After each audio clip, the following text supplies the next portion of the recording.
İdeal Eğitim Vakfı olarak Müslüman bir ailenin önemi ve gerekliliğini farkındalık oluşturmak, aile eğitimi hususunda bireysel ve toplumsal anlamda gerekli bilinci sağlamak ve aile kurumuna yönelik ifsada karşı bir duruş sergilemek amacıyla Aileler Cennetim Olsun ana teması ile düzenlediğimiz aile seminerine hoş geldiniz, sefa verdiniz efendim.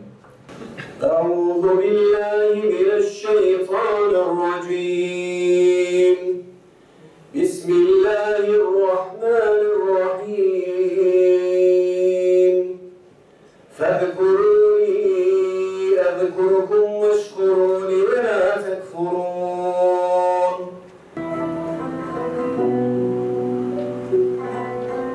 Yüce Olan'ın adıyla ruhlarımıza üflenmişti. İmtihanımız öylece bir emanete sahip çıkmayla başlamıştı. Arzulanan ruhun ölümsüzlüğüydü. Ona ait olan ne varsa korunacaktı. Söz verilmişti. Her birinin öyküsü bir buluşmanın ve ayrılışın hikayesiydi. Saygıdeğer misafirler, malumunuz olduğu üzere günümüz insanı ama özellikle gençliği kendisini yalnızlığa itmiş durumdadır. Tek başına yaşama ve hayatı tek başına idame ettirme arzusu belki de tarihin hiçbir döneminde bu kadar baskın gelmemişti.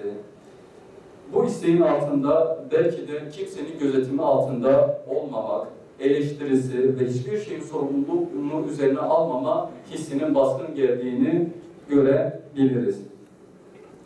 Her ne sebep olursa olsun bu yola çıkanlar zaman içerisinde en yakınlarını, akrabalarını, dostlarını kaybederler ve en ihtiyaç hissettikleri zamanları da bu kimseleri yanlarında bulamazlar. Yalnızlığı sevme hissiyatı sadece ferdi bazda değil, ailevi bazda da karşımıza çıkmaktadır. Yani artık çekirdek aile kavramı bizlerin hayatına bu vesileyle girmiş durumdadır. Biz bu durumu çekirdek aile kavramıyla ifade ederek yumuşatmaya, belki de masumlaştırmaya çalışıyoruz. Oysa insan sosyal bir varlık olarak yaratılmıştır. Sosyallik ise bizim açımızdan önce ailede başlar. Daha sonra toplumun diğer katmanlarına doğru yayılan bir durumu ifade eder. Aile her ne kadar tanım olarak anne, baba ve çocuktan oluşan bir yapı ifade etse de geniş anlamıyla, daha doğrusu tam manasıyla anne, baba, çocuk, dede, nine, amca, hala, dayı, teyze ve bunların alt nesli olan torunları içine kapsayan bir tanımı ifade etmektedir. Dolayısıyla bu geniş tanım içerisinde yer alan her fert birbirine karşı ilgili, ilişkili ve sorumluluk hissiyle hareket etmek durumundadır.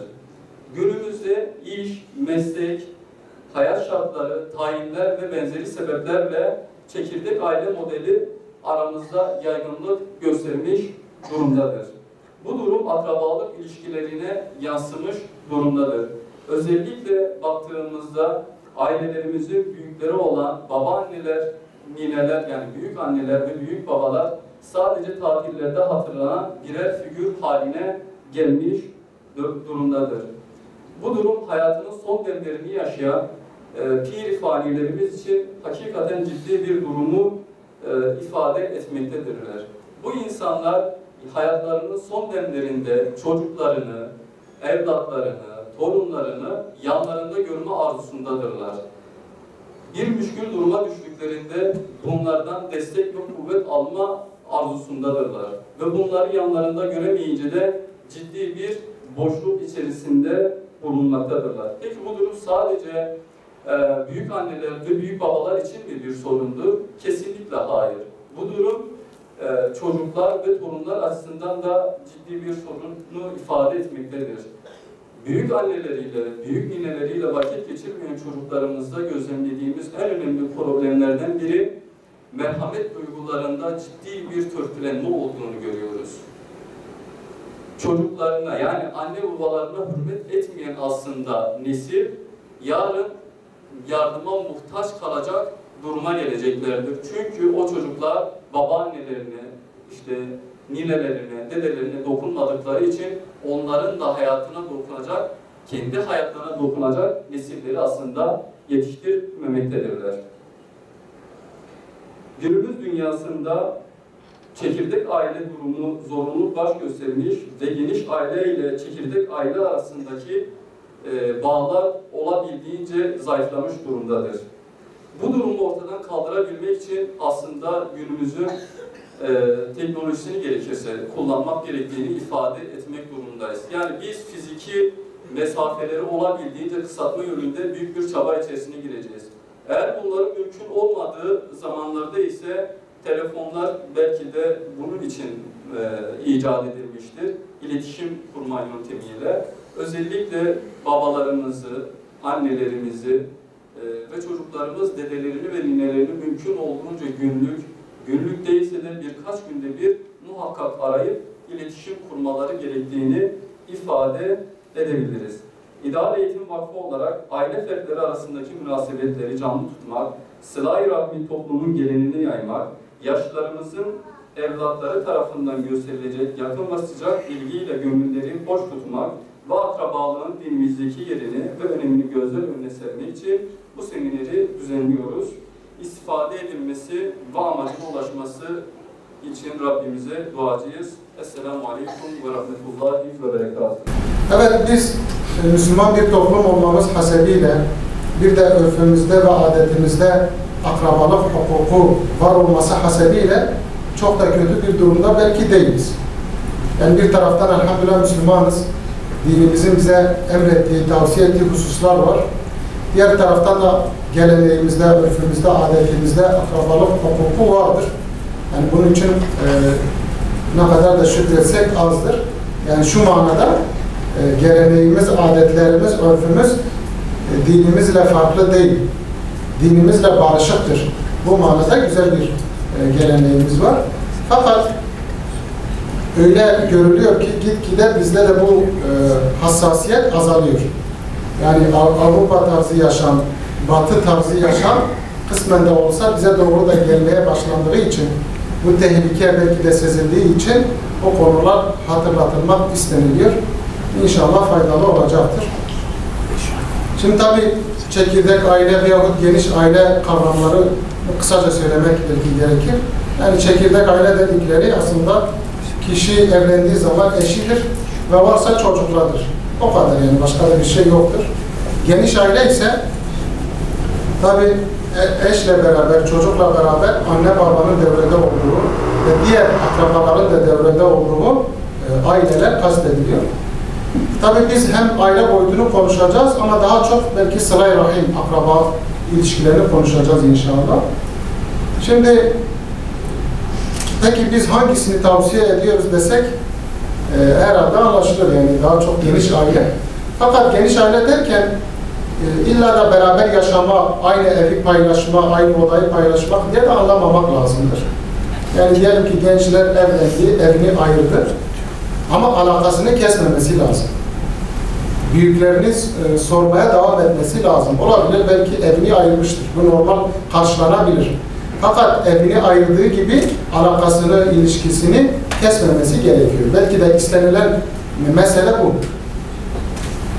Ve geniş ailede yetişen, büyüyen çocukların dünyalık olarak da bir takım şeyler elde edecekleri, bir takım faydalar elde edecekleri ifade ediliyor. Şimdi büyüklerimizde, yani yaşını almış kimselerde, yaşlı desek belki birileri kızar ama yaşlılarımız pek aramızda fazla yok. Onların tecrübesi var. Hayattan almış oldukları bir tecrübe var. 60 yaşına gelmiştir, belki 70 yaşına gelmiştir. Onun bir tecrübesi vardır. Çocuk ve gençlerde ise belki zeka vardır, kabiliyet vardır, güç vardır, bir enerji vardır, bir canlılık vardır. İşte yaşlılardaki, büyüklerdeki tecrübe ile gençlerdeki, çocuklardaki o hareketlilik, o canlılık, o kuvvet birleşince çok daha faydalı hususlar, işler ortaya çıkabiliyor. Şimdi yaşlı ya da büyük her ne kadar tecrübesi olsa da artık fiziken bazı şeylere koşturamadığı için pes edebiliyor. Bazı hususlar faydalı olduğunu bilse de o işin peşinde koşturmayabiliyor. Gençler de belki koşmak istiyor, bir şeyler yapmak istiyor ama tecrübe eksiktir, tecrübe azdır. İşte büyüklerin o tecrübesiyle gençlerin o canlılığı, hareketi birleşince inşallah her iki taraf için de faydalı olacaktır. Ve bu her iki tarafın da aslında ihtiyacıdır. Aslında fıtri bir ihtiyaçtır. Diğer taraftan geniş ailede, yani büyükleriyle ilişkide olan, diyalogu devam eden çocuklar daha sosyal oluyor. Toplumda nasıl hareket edeceğini de biliyor. Ama küçükken bunu görmeyen sudan çıkmış balığa benziyor. Ne yapacağını bilemiyor.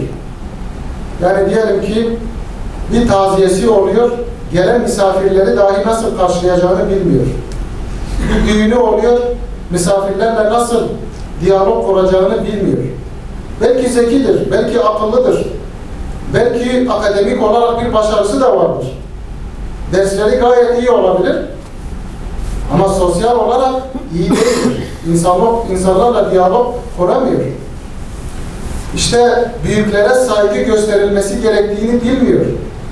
Küçüklere karşı nasıl muamele edilmesi gerektiğini bilmiyor. Pratikte görmemiş. Bakın her şey okuma değil. Elbette ki okumanın faydası çoktur. Kitap okumak veyahut yazılar okumak, bunun çok ciddi faydaları var. Ama her şey okumakla elde edilmiyor. Bazı şeyler böyle görerek, müşahede edilerek öğreniliyor. Yine geniş ailede yetişen çocukların bir avantajı da ekstra bir dil öğreniyorlar. Kendi ana dillerini de öğreniyorlar. Yani diyelim ki ana dilleri Kürtçedir, Zazacadır yahut Arapçadır. Bunu da öğretmiş oluyorlar. Bakın biz çoğumuz bundan muzdaribiz. Çocuklarımızın, torunlarımızın kendi ana dillerini bilmediğiyle ilgili muzdaribiz yani. Rahatsızız. İsteriz ki çocuğumuzda, torunumuzda dilimizi bilsin. İkinci bir dil bilsin hatta yani. Fakat büyükleriyle kalmadığı zaman bu dili öğrenemiyor. Bu da bize yakışmayan bir durumdur. Elbette ki dilin amacı anlaşmaktır ama kişi kendi dilinin, ana dilini de bilinmesini ister. Diğer taraftan geniş ailede, yani büyükleriyle ilişkide olan, diyalogu devam eden çocuklar daha sosyal oluyor. Toplumda nasıl hareket edeceğini de biliyor. Ama küçükken bunu görmeyen sudan çıkmış balığa benziyor. Ne yapacağını bilemiyor. Yani diyelim ki bir taziyesi oluyor, gelen misafirleri dahi nasıl karşılayacağını bilmiyor. Bir düğünü oluyor, misafirlerle nasıl diyalog kuracağını bilmiyor. Belki zekidir, belki akıllıdır, belki akademik olarak bir başarısı da vardır. Dersleri gayet iyi olabilir ama sosyal olarak iyi değildir. İnsanlarla diyalog kuramıyor. İşte büyüklere saygı gösterilmesi gerektiğini bilmiyor. Küçüklere karşı nasıl muamele edilmesi gerektiğini bilmiyor. Pratikte görmemiş. Bakın her şey okuma değil. Elbette ki okumanın faydası çoktur. Kitap okumak veyahut yazılar okumak, bunun çok ciddi faydaları var. Ama her şey okumakla elde edilmiyor. Bazı şeyler böyle görerek, müşahede edilerek öğreniliyor. Yine geniş ailede yetişen çocukların bir avantajı da ekstra bir dil öğreniyorlar. Kendi ana dillerini de öğreniyorlar. Yani diyelim ki ana dilleri Kürtçedir, Zazacadır yahut Arapçadır. Bunu da öğretmiş oluyorlar. Bakın biz çoğumuz bundan muzdaribiz. Çocuklarımızın, torunlarımızın kendi ana dillerini bilmediğiyle ilgili muzdaribiz yani. Rahatsızız. İsteriz ki çocuğumuzda, torunumuzda dilimizi bilsin. İkinci bir dil bilsin hatta yani. Fakat büyükleriyle kalmadığı zaman bu dili öğrenemiyor. Bu da bize yakışmayan bir durumdur. Elbette ki dilin amacı anlaşmaktır ama kişi kendi dilinin, ana dilini de bilinmesini ister. Yine diyebiliriz ki geniş aile, yani daha doğrusu aile bizim için, fert için, toplum için bir sigorta hükmündedir. Bakın şu an çeşit çeşit sigortalar var. Mesela deprem sigortası, işte sağlık sigortası vesaire, araç sigortası. Farklı farklı sigortalar var. Bunların amacı ne? Görünüşte yani. Değil mi? Darda kalmış, zorda kalmış insanlara yardım etmek. Aslında bu sigorta vazifesini aile görüyor. Yani dinimizdeki tavsiye buna yönelik. Fıkıhta buna yönelik meseleler var. Yani birisi dara düştüğü zaman, sıkıntıya düştüğü zaman aile efradı ona yardım etmesi gerekiyor. Aile efradı, akrabalar yardım ettiği zaman bu tür şirketlere de gerek kalmaz. Nisa suresi 1. ayet-i kerimede وَاتَّقُوا اللّٰهَ الَّذ۪ي تَسَاءَلُونَ بِهِ وَالْأَرْحَامِ kendisini aracı edip birbirinizden bir şeyler istediğiniz Allah'a karşı gelmekten sakının وَالْأَرْحَامِ ve akrabalık ilişkilerini kesmekten de sakının. Bakın burada Allah Teala bunu bize emrediyor. Ve emir kipiyle bunu ifade ediyor. Yani bunu bizim tercihimize bırakmıyor. Yani şöyle, yaparsanız iyidir. Yapmasanız da bir şey olmaz. Gibi değildir elbette ki. Yapmanız zorunludur. Yani Allah-u Teala nasıl bir takım ibadetleri bize farz kılmışsa, bazı şeyleri de bize yasaklamışsa imtihan gereği, akrabalık hukukunu yerine getirmeyi, diğer taraftan da o hukuku kesmeyi de yasaklamıştır. Yani bu bizim tercihimize kalmış bir husus değildir. İsra suresinde de وَآتِ ذَا الْقُرْبَ حَقَّهُ وَالْمِسْكِينَ وَابْنَ السَّب۪يلِ وَلَا تُبَذِّرْ تَبْذ۪يرًا Akrabaya hakkını ver, miskine yani ihtiyaç sahibine, fakire hakkını ver, yolcuya hakkını ver ve israf etme. Bakın burada akrabanın bizim malımızda hakkı olduğu ifade ediliyor. Yani onun hakkıdır deniliyor. Hatta başka ayette de mesela zekat için mahrum insanlar için, muhtaç insanların hakkı olduğu ifade ediliyor. Burada da akrabamızın bizim malımızda hakkı var. Tabi herkesin şartlarına göre değişebilir. Herkesin imkanlarına göre o hak değişebilir ama bir hakkın mevcut olduğu kesindir. Bu ayetin son kısmında da diyor ki israf etme. Tabi burada şuna dikkatlerinizi çekelim. Belki de israf ettiğimiz için miskine ve akrabalarımıza yardım edemiyoruz. Yani gereksiz harcamalarımızdan dolayı gelirimiz bize yetmiyor. Yetmediği için de başkalarına yardım eli uzatamıyoruz. Yani şöyle düşündüğümüz zaman herkesin hayatında herhalde israftan bir yer vardır. Şöyle bir kendimizi hesaba çektiğimiz zaman göreceğiz ki bizim de harcamalarımızda israf vardır. İşte israf terk edildiği zaman kişi ne yapabilir? Fakire de, akrabaya da, yolcuya da, her türlü ihtiyaç sahibine de kendi şartları ölçüsünde yardım edebilir. Ama israf olduğu için her birimizin hayatında hiç kimse halinden memnun değildir. Evet, toplumumuzda ekonomik bir sıkıntının olduğu bir gerçektir. İnkar edilemez bir gerçektir. Fakat bununla beraber israfımız da olduğu için, gereksiz harcamamız da olduğu için gelirimiz belki de bize yetmiyor ve infak da yani Allah yolunda harcama da yapamıyoruz.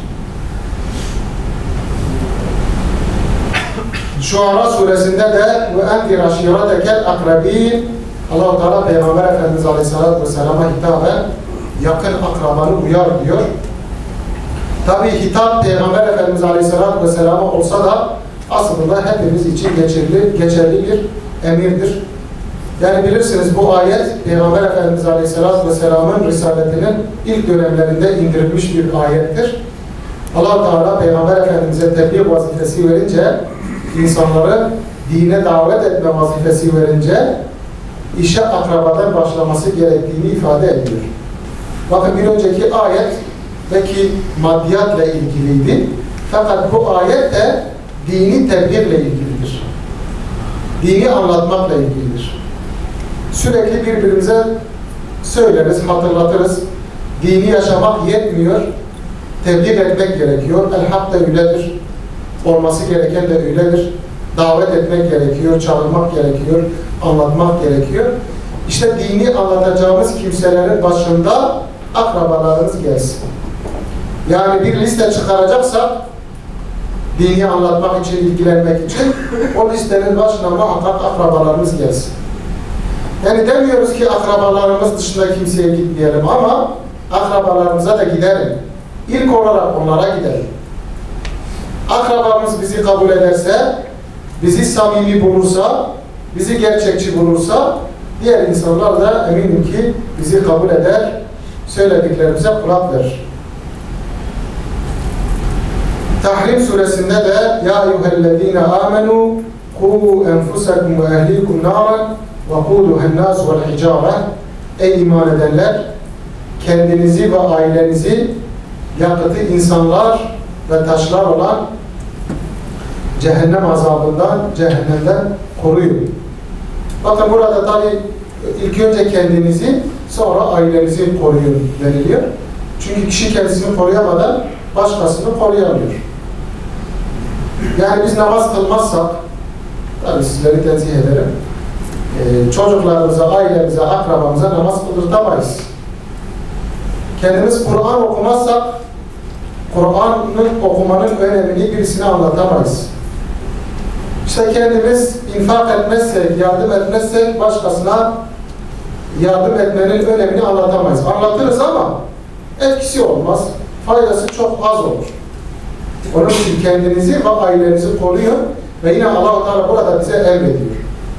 Yani bizler nasıl ki dünyalık tehlikelere karşı ailemizi koruyorsa, ahiret azabına karşı da korumamız gerekiyor. Yani şöyle düşünelim, ortada bir tehlike var, bir ateş var.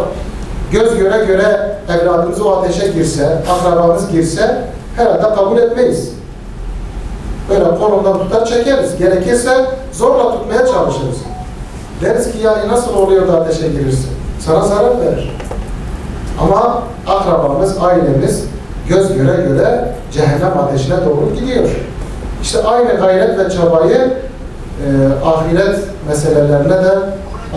meselelerinde de göstermek gerekiyor. Aynı ciddiyeti, aynı samimiyeti orada da göstermek gerekiyor. Bu konu için de gerekirse uykusuz da kalmak gerekiyor. Yani aile bireylerinde birisinin sıkıntısı olduğu zaman bazen uykusuz kalıyoruz. Uyku tutmuyor. İşte aile bireylerinin ibadetleri içinde, dini yaşantıları içinde gerekirse uykusuz kalmamız gerekiyor. Peygamber Efendimiz Aleyhisselatü Vesselam biliyorsunuz Allah-u Teala bizim için onu rol model tayin etmiş. لَقَدْ كَانَ لَكُمْ فِي رَسُولِ اللّٰهِ اُسْوَةٌ حَسَنَةٌ buyuruluyor. Yani andolsun ki sizler için, tabi ayetin devamında Allah'a ve ahiret gününe iman edenler için Allah Resulü'nde güzel bir örneklik var buyuruluyor. Yani Peygamber Aleyhisselatü Vesselam her konuda bize örnektir. Kendisi de sıla-i rahim konusunda örnek olmuştur. Akrabalıkla ilgili bağları en iyi şekilde korumuştur. Ve hadis-i şeriflerinde de bize tavsiye etmiştir. Peygamber Efendimiz Aleyhisselatü Vesselam biliyorsunuz Allah-u Teala bizim için onu rol model tayin etmiş. لَقَدْ كَانَ لَكُمْ فِي رَسُولِ اللّٰهِ اُسْوَةٌ حَسَنَةٌ buyuruluyor. Yani andolsun ki sizler için, tabi ayetin devamında Allah'a ve ahiret gününe iman edenler için Allah Resulü'nde güzel bir örneklik var buyuruluyor. Yani Peygamber Aleyhisselatü Vesselam her konuda bize örnektir. Kendisi de sıla-i rahim konusunda örnek olmuştur. Akrabalıkla ilgili bağları en iyi şekilde korumuştur. Ve hadis-i şeriflerinde de bize tavsiye etmiştir. Bir seferinde sahabe-i kiramdan birisi Peygamber Efendimiz Aleyhisselatü Vesselam'a gelir ve der ki ya Resulallah beni cennete götürecek, cennete koyacak bir amel söyleyin.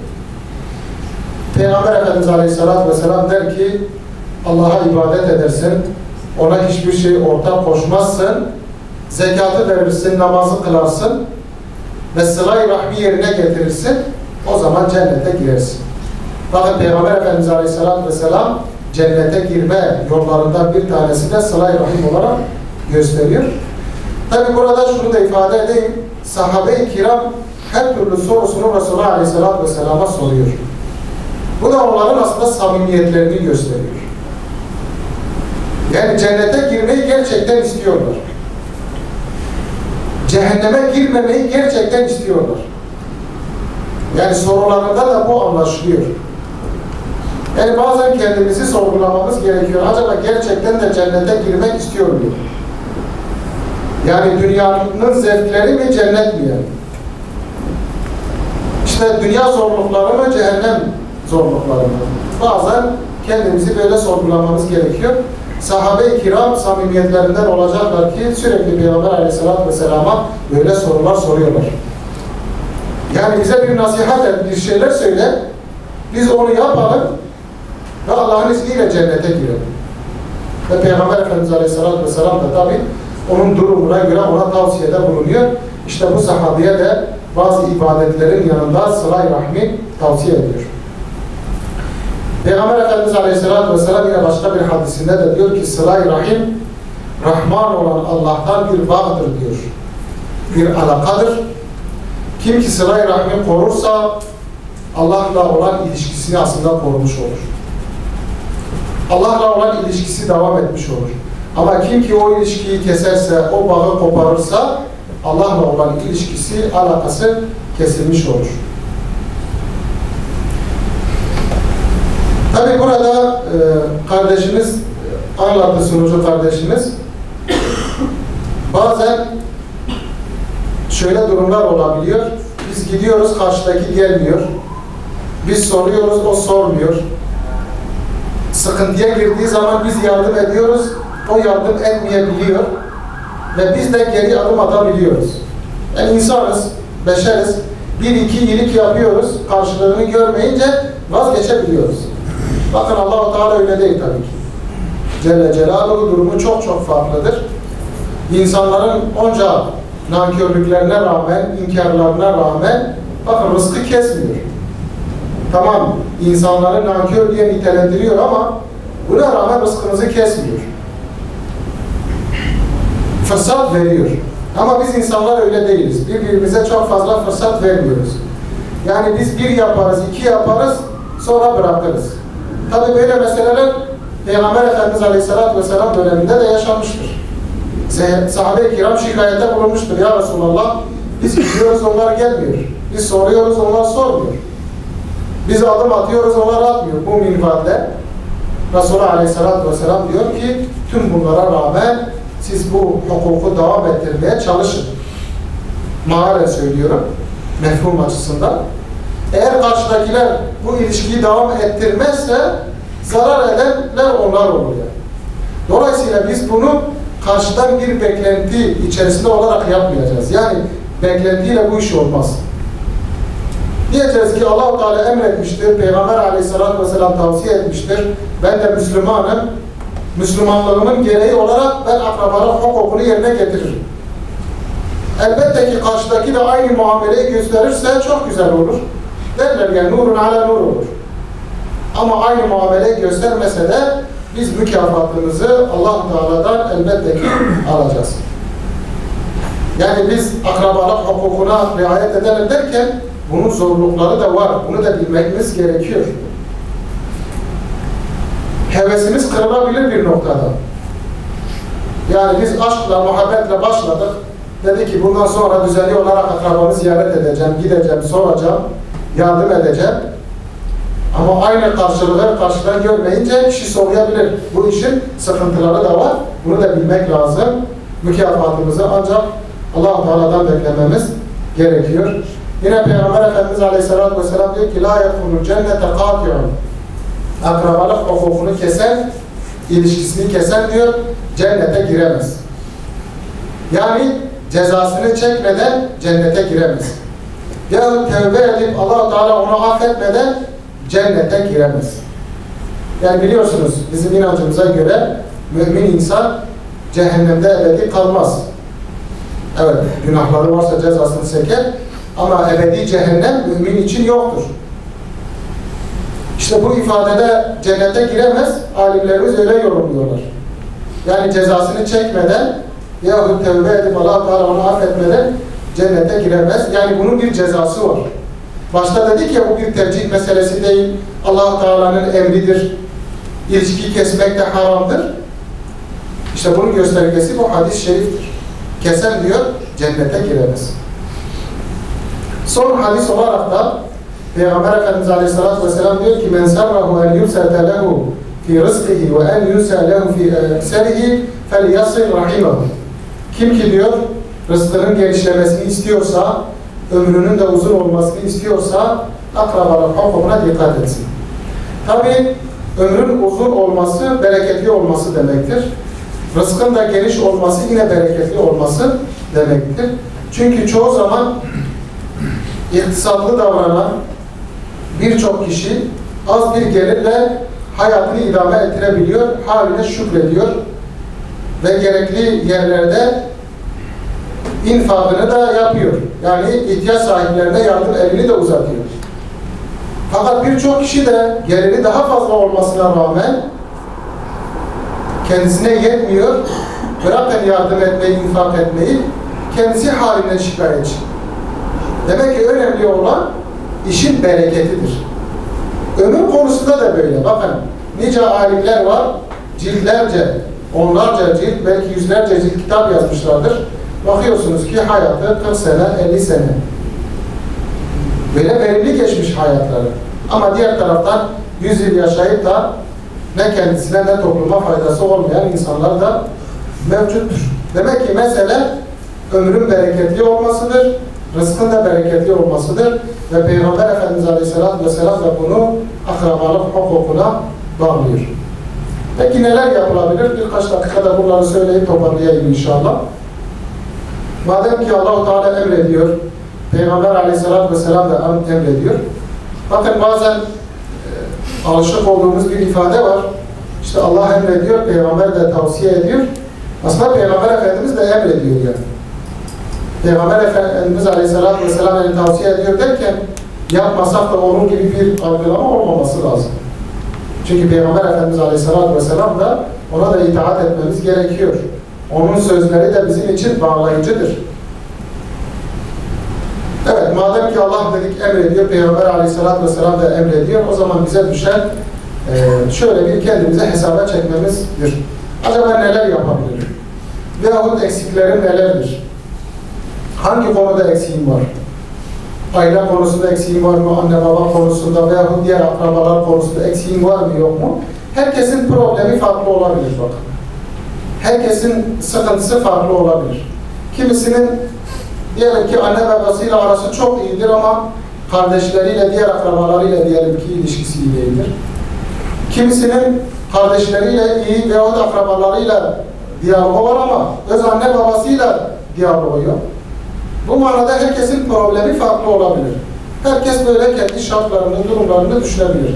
Yani benim eksiğim hangi konuda var, ben neyi telafi edebilirim diye. Bu manada tabii hepimiz aynı memlekette yaşamıyoruz. Farklı farklı memleketlerde yaşıyoruz. Birbirimizi göremesek de en azından bu teknolojiyi, telefonları bu alanda kullanabiliriz. Evet, telefonların, belki teknolojinin zararları çok daha fazladır faydalarından ama en azından biz onların o faydalı yönünden istifade edelim. Birbirimizin hal hatırını soralım inşallah.